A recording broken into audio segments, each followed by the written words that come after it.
Are you carrying around aches and pains and doing nothing about it?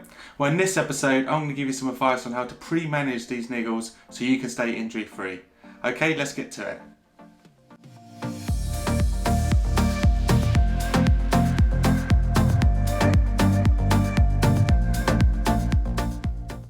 Welcome back to the Run, Lift, Eat, Evolve podcast. This is season 1, episode 5, and today we're going to talk about managing injuries. So you get 3 types of injuries. You can get injured from sport and fitness, you can get injured in day-to-day life, and then you can get injured from accidents, such as road traffic accidents or falling down stairs or stuff like that. We're going to focus on the first 2. So with sport injuries, you can get injured from, say, a collision, say in rugby, where there's a tackle, where there's a big impact. Also say like football, where there's a tackle. You can get injured from change of direction, so like tennis, where you run in one way, you turn the other way, and half your body's that way, half's that one, and then there's like a rotation injury, say in your knee or your hip or something. That can happen in football and rugby as well, and hockey. And then you get other injuries like stress injuries, such as lifting too much weight in a gym, or moving with bad technique and loading up areas that shouldn't be loaded. Next, you get day-to-day type of injuries. So that's from sitting down too much, or being inflexible, for not moving basically, and not using the human body like we're meant to use the human body. So our bodies are hard, they're solid, and we are designed to run, to jump, to climb, to hunt, to kill. But we don't really do that anymore, and we don't really do that in day-to-day life. Day-to-day life doesn't look like that anymore.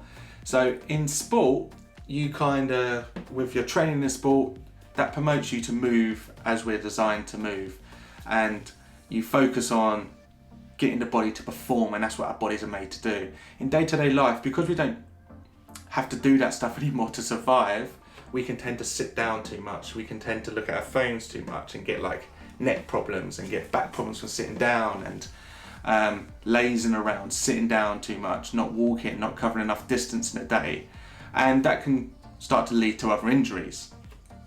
So if you focus on sport, if you've been playing sport for any period of time, you've probably picked up a few niggles as you've gone, or you've probably seen teammates get injured, and it's just part of playing sport. And all you've got to do when you play sport is manage those injuries, manage those niggles, and fix whatever's not balanced to get rid of that injury. There's some injuries you can't avoid. Impact injuries are just part of the nature of playing sport, especially if you're doing rugby or football or hockey. Impact will just happen, and that's just something you just have to manage. But what I mean is with imbalances is within your sport, that's when you need to kind of fix kind of how your body moves. So you might have to start looking at unilateral works, and it's quite easy just to train bilateral. So that's all the fun stuff. That's a squat. So that's like bilateral, like using 2 sides of your body at the same time. So that's like squatting, deadlifting, bench press, shoulder press, clean and jerk, snatches, all the fun stuff you do in the gym. But what's actually going to probably make the biggest difference within sport is creating a balance within yourself. So working one leg at a time, doing unilateral work, doing single leg work, doing single arm work, so single leg deadlifts, lunges, split squats, single arm shoulder press, single arm bench press, single arm rows. Things to work on, things so you can split the body in half and make sure you're perfectly balanced. We're always going to have a dominant side, but you don't want it to be too dominant. And when you do single leg work, it balances out, and that's the whole point of doing gym work and training, is to balance the body out. We're all going to have a favourite side. We're all going to start to create deficiencies in one side of our body, and when you go to the gym, you fix these imbalances, and that will help you perform better at sport. For example, when you run, like most sports, you have to run. You only ever run on one leg at a time, so it's important that we strengthen our calves, strengthens our hamstrings, strengthens our quads on that one leg, so when we change to the other leg and drive for that leg, we're both equally strong. So whether you're playing sport, or you're doing running or cycling, or even just training in the gym, alongside your bilateral work, make sure you do unilateral work. Unilateral work, core and glute conditioning will keep you balanced and help you kind of avoid injuries. When you look at day-to-day life, so the way this is going to work today, I'm going to talk about sport in general and day-to-day life in general, then I'm going to give you some tips of what you can do to your training. So when we look at day-to-day life, it's not so much worrying about unilateral and bilateral, it's mostly worrying about moving. So like I said before, our bodies are made to run, to jump, to climb, and to do all that, but we don't push ourselves through that anymore. And if you do not train in the gym, if you do not do any activity, eventually you're going to get low back pain. Eventually you're going to get injured. And normally it comes when you're 30 or over. Before 30, you can blag a lot. You can get away with a lot. That's why kids don't get injured unless it's really big impact. Their bodies can take quite a lot. And in your 20s, you can get away with a lot. But like nutrition, if you're eating badly in your 20s, you'll get away with it. But you'll get away with it for so long, and then you'll start putting on weight. If you don't look after your sleep routine, eventually you'll get away with it in your 20s, in your 30s plus, you'll just end up putting on weight and just being unhealthy and being tired. Training's the same and movement's the same. You can get away with stuff in your 20s. As soon as you hit late 20s, 30s, if you're not looking after your body, you're just going to start picking up niggles all the time. Okay? So if you're somebody, for example, that sits down all day, has a desk job, and you can't touch, and if you stand up and you can't touch the floor, lower back pain will find you. Probably 99% of the time it's going to come your way. If you cannot reach and touch the floor and you sit down quite a lot all day, lower back pain's coming your way, and it's your fault when you get it. And what normally happens is people wait until they get these injuries, or they'll go and something will trigger it. Something like you'll pick your dog out of the back of the car, and because you twist, you blew your back out. And it's not because you picked the dog out of the car, it's been a build up to that phase, and then that's happened. So if you don't kind of start pre-managing these little niggles and injuries, you'll get injured eventually, is where I'm trying to get at. So even if you do sport and fitness, or you're not really a sport and fitness person, you're just in day-to-day life, the key to not getting injured is movement and mobility. It just is. Our body's made to move, so we should move. Sport people, you're focused on quite a lot with the skill asset of your sport, and then alongside that, you need to focus on, are you moving well? Are you biomechanically moving well? Have you got any muscular deficiencies that's holding you back in your sport, or loading up one side all the time? Because if you load too much of one thing, you're just going to niggle it. It's just going to tear, or it's just going to crack, and you're just going to create an issue of that side of your body that wasn't there before. In day-to-day life, if you can't touch the floor, if you have struggle, if you can't get onto the floor and get back up again without it being an issue, eventually you're going to get back pain or knee pain or neck pain, and then you're going to have to go to physio, and then you're going to have to come out the back of that and rehab yourself, which is pretty unnecessary, because if you start taking care of yourself at an early age, you'll just avoid that as you get older. So what happens when you get injured? What you normally do is panic, you run to the physio, you run to the chiropractors, and these are great people, very intelligent people, and they will diagnose you and find the issue pretty quickly. But they are fighting an uphill job, because they're going to tell you need to move more, you need to do some mobility, here's some exercises. If you're a sport person, it's a little bit easier to rehab you guys, because you're already in the gym, you're already training, and you can start adding some more glute conditioning to your program, some more calf conditioning, some more hamstring work or whatever. So you're a bit more easier to give a rehab, prehab program to. Normal people are not really that much into fitness, and when physios kind of try to give you exercises, they try to give you lots of band work and stuff that you can do at home, but you need a lifestyle change to fix your issues. If it's a back pain issue and they want you to move more, they want you to get out more, that's a big lifestyle change for you. So they're fighting uphill battle, because they probably know you're not going to go and change. And unless you change, that issue will come back again. You might have a massage and it feel better for 5 minutes. But at the end of the day, if you're still sitting down, you still can't touch the floor, that back pain will come back, for example. Okay? So if you pick up an injury, of course you should go seek professional help from a doctor, your physio, your chiropractor, or whatever, and they'll tell you what your injury is. But for me, I always backtrack and just see why I've got injured. And you can quickly track of where you've picked up this injury. So I've got injured before. I've played sport for years. I was in the army for 8 years. The 8 years I've been out of the army, I can't believe it's been 8 years, but the 8 years I've been out of the army, I've picked up other niggles from sport, and it's kind of like, I can quickly go back and go, oh, I've picked up this running injury because I've just rapidly increased the volume. Oh, I've picked up this back niggle because, funny enough, I'm not stretching as much as I used to. I've skipped some of my warm-up phases, or I'm not working core as much as I used to, and I can quickly track back to things I've been doing wrong that's probably led to this injury. So it's when you get injured, it's normally a build-up, unless it's a collision. Of course, if it's a collision, it just happens, but it's normally a build-up of stuff going wrong that you're ignoring, and then it catches up with you, and like I say, you pick a dog out of the car and then your back will go, or you'll go to do something quite basic like a squat, and you're squatting all the time, and all of a sudden you load up the exact same weight, but then in the bottom position something just doesn't feel right. And that's like a build up of neglecting single leg work, mobility work, and moving the body. So what can you do about it going forward?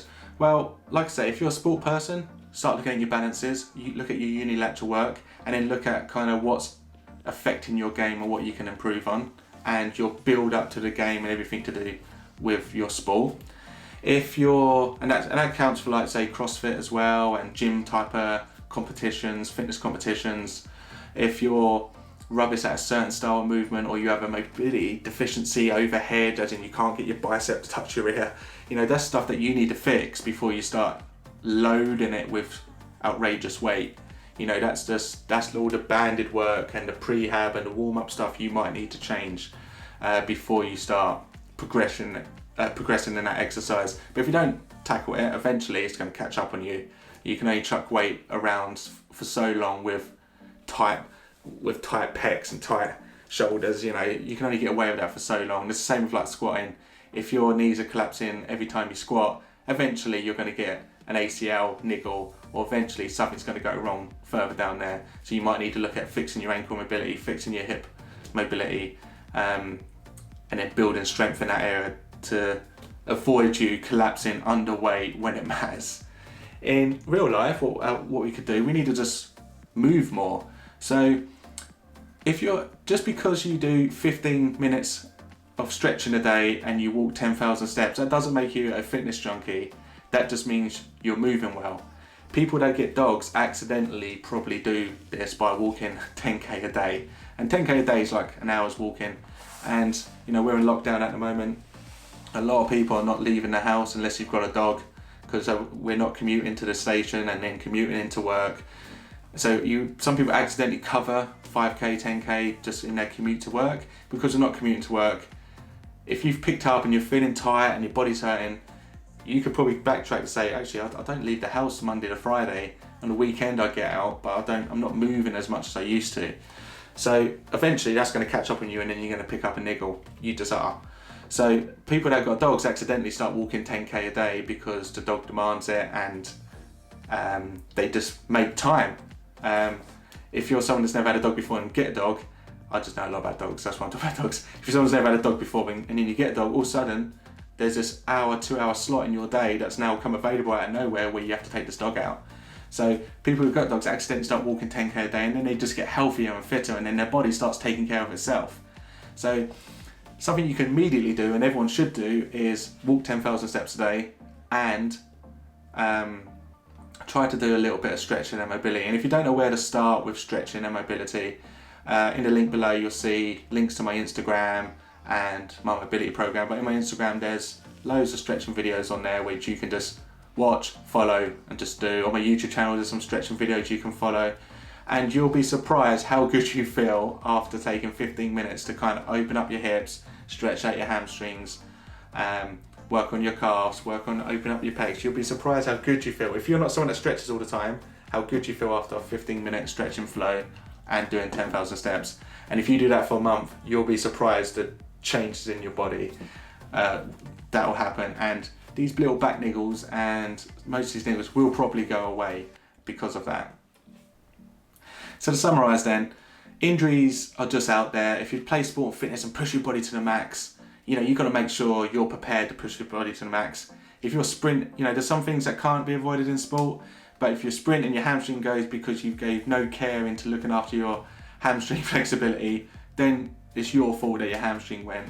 If you have a collision, that just happens. But in some areas of sport where you push your body max, you just got to make sure you look after your body pre and post kind of game, or if you're maxing out in the gym, pre or post kind of your testing phase or whatever, because when you push your body max, you're exposing your body, and it's safe to do so, it's fun to do so, but you also have to take a sensible approach to that.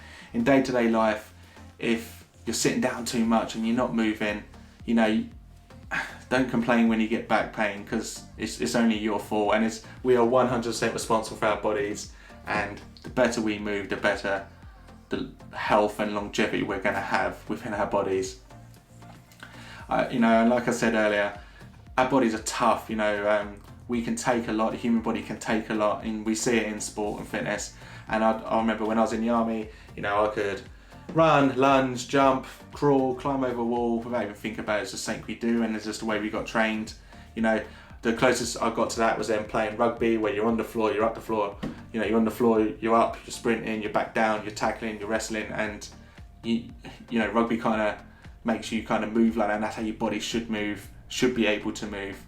I'm not saying everyone should start going out and joining the army and playing rugby or whatever, but all I'm saying is your body's made to move, and if you're someone that can't move, start looking to add some movement and mobility in your life, and you'll kind of you'll toughen up, and you'll then stay injury free ish. You know, injuries will fine, but when other things do come your way, then you just iron it out.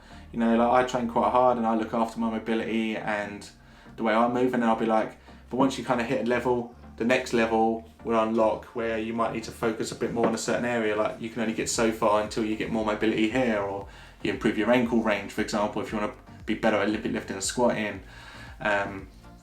So other things will unlock as you go on, but overall, if you focus on steps and moving the body and walking, which we're all made to do, and you focus on like opening up your hip health, looking over your hip health and managing your lower back, then you should stay injury free.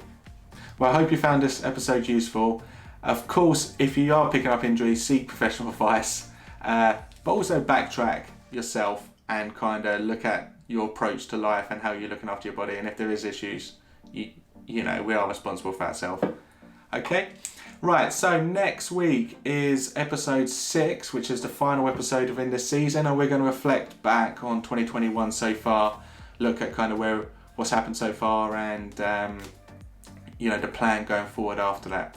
Okay, I hope you enjoyed this episode, and I'll see you next week.